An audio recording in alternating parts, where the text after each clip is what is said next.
چشم هم زنا میکند، زنای چشم این نگاهی با هوس، نگاهی با شهوت به نوارهای بد اخلاقانه است، به زنهای عریان، چی رسم اونها چی زنده اونها. این زناست. زنا دو قسم شود، یکی زنای بزرگ، زنای کلان، یکی زنای خرد.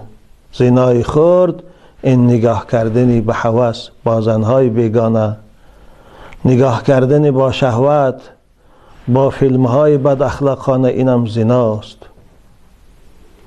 خداوند زناگارها را سخت‌ترین عذاب خطی روز قیامت عذاب میکند.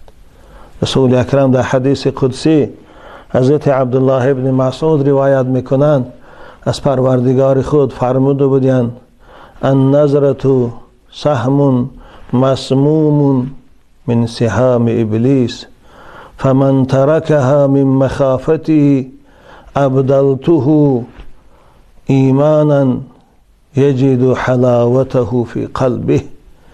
هر این نگاهی که ما و شما داریم یک تیر از تیرهای زهرآلود شیطان است. شما با این نگاه خود میتونید عبادت به دست بیارید، ثواب حاصل کنید. میتونید به این نگاه خود خودتان در عذاب الهی گرفتار کنید.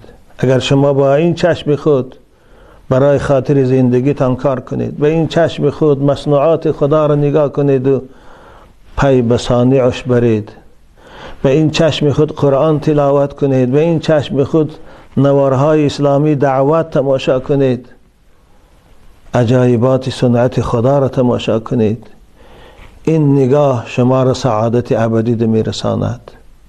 این نگاه ها سبب خوشبختی شماست، سبب رفتن به بهشت شماست. اما اگر این نگاه برای حرام به جایهای حرام استفاده برید، شما را بدبخت ابدی میگرداند، شما را رفیق شیطان میگرداند، شما را در همون کامری که خداوند ابلیس لعین عذاب میکند شما را یک جایی میسازد. بنابراین در این حدیث قدسی پروردگار میگن نگاه تیر زهرآلود است از تیرهای شیطان. کسی از ترس من این نگاه خود از تماشای حرام ها باز دارد، در دل او محبت حلاوت از ایمان پیدا میکنم که همیشه لذت او را یافته می‌استد. بنابراین عزیزان من، خداتان از این تماشای این فیلم های بد اخلاقانه نگه دارید. امروز اکثر جوانهای ما با همسراشان رسیده نمیتونند بعد از عروسی کردن چگونه به ما زیاد مراجعه میکنند. بسیاری اونها سببش تماشای همه فیلم های بد اخلاقانه است. عزیزان من، امروز میدانید شما از حسابهایی که هست دنیای غرب قریب مرداش از خانه‌داری کردن با همسراشان تمام شدگستند. سببش تماشای همین لحظه های عریان و لحظه های بد اخلاقانی، همین فیلم های سکسی است، شهوانی است. بنابراین خداتان نگهدار. بازم میگویم این چشم خداوند فردا آهنهای سرخ کردگی در آتش دوزخ قطعی کور می سازد. مفتشای الهی آهنها را سرخ میکنند در این دو چشمی که خدا بهترین نعمت به تو داده بود، او رو در تماشای این فیلم های بد اخلاقانه فاحشه گری صرف تماشا کرده صرفش نبوده. این چشماتان با آن آهنها میکابند، کور میکنند. شما طاقت عذاب نداره. بنابراین دادرای عزیز، خداتان عیب است برای جوان مرد تماشای اونها.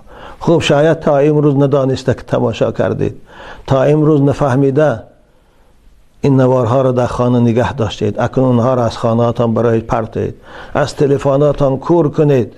توبه کنید. خداوند غفور رحیم است.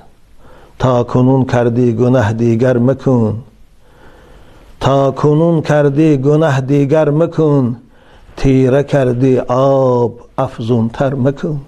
تا امروز شاید کردی نفهمیدی، اکنون توبه کن، پشیمان شو. خداوند غفور رحیم از گناهت میگذرد. تو طاقت عذاب نداری. این چشم تو طاقت اون آهنهای سرخ کرده آتش دوزخ ندارن. برادر عزیز، از خدا شرم دار. خدا همراه توست. وقتی که تو در تلفن اون صحنه رو تماشا میکنی، خدا همراه توست، تماشا دارد. چه تو فردا با خدای خود رو پرو میشوی؟ خدا نگه دار. بازم میگم چشم نعمت است. خدا از این چشم فردا ما و شما رو میپرسد. خداوند سلامتتان دارد. جوانای خوش اخلاق و با ناموس و با حیا شوید. بهترین اخلاق مؤمن حیاست. رسول اکرم گفتند ایمان چند شاخه دارد، یکی از شاخه های اونها حیا هست. جوانای با حیا با عفت شوید.